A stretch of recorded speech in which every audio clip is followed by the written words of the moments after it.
Grandir en conscience, se réconcilier avec le temps. Le temps n'est pas qu'une suite de secondes qui s'égrènent. Le temps n'est pas seulement d'une mesure chronologique. Il est une vibration, un espace intérieur, une sensation, une respiration que chacun perçoit différemment, que chacun structure selon son histoire et sa conscience. Nous ne naissons pas avec ce temps bien installé en nous. Ce rapport au temps, nous l'apprenons, par l'observation des cycles de la nature, par le rythme des saisons ou de nos familles, par la vie elle-même. Il se façonne au fil des expériences, mais parfois il reste en friche, comme un jardin qui attend d'être cultivé.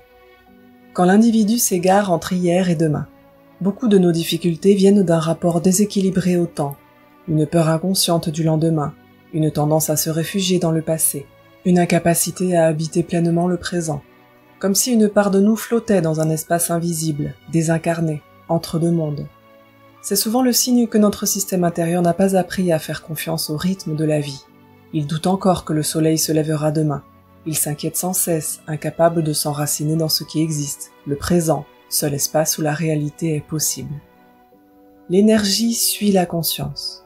Ce désalignement entre nos pensées, nos émotions et notre corps crée une fuite énergétique. Le mental s'agite, l'émotionnel se crispe, le corps fatigue.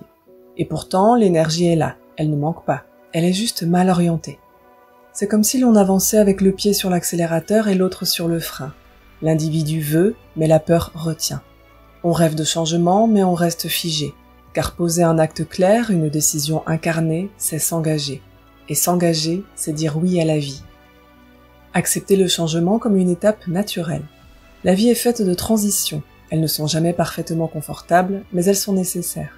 Le passage d'un lieu à un autre, d'un état à un autre, d'un projet à sa réalisation. Ce n'est pas une faiblesse d'hésiter, ni un défaut d'avoir peur. L'essentiel est de pouvoir nommer ce qui se vit, de le mettre en mots, et ainsi de faire circuler à nouveau ce qui était figé. Alchimie du couple, l'énergie du deux. Dans la relation à deux, cette sagesse prend encore plus de sens. Un projet partagé ne peut fleurir que si l'énergie circule librement entre les deux. Il ne s'agit pas de se sacrifier pour l'autre, ni de se faire tout petit pour éviter les vagues. Il s'agit d'être vrai. Exprimer ses doutes, c'est honorer la relation. Dire « j'ai peur » ou « je doute » n'est pas un frein à l'amour, c'est un pont. L'autre n'est pas là pour nous porter entièrement, mais pour marcher avec nous, chacun à son rythme, parfois en relais, toujours en lien.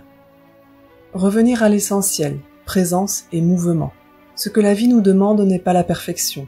Elle nous demande d'être présent, de poser des actes, même imparfaits, d'avancer avec foi, même quand la clarté manque, de faire circuler l'énergie là où elle est bloquée, par la parole, le choix, l'écoute.